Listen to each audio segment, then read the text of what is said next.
আমি বিশ্বাস করি না, আমি বিশ্বাস করি না।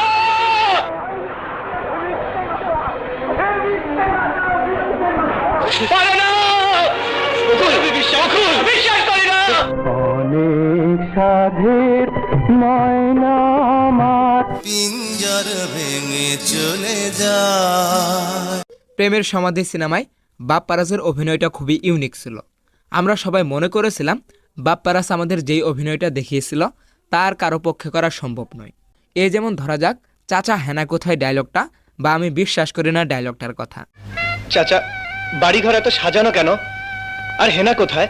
আমি বিশ্বাস করি না, আমি বিশ্বাস করি না। এই ডায়লগগুলিতে বাপ্পারাজ যেই অভিনয়টা দেখিয়েছিল তা সত্যি প্রশংসনীয়। প্রেমের সমাধি সিনেমাটি বাংলাদেশে এত পরিমাণ হিট হয়েছিল যে সেই সময় কলকাতাতেও সিনেমাটি কপি করা হয়েছিল। তবে কলকাতার প্রসেনজিৎ বাপ্পারাজের মতো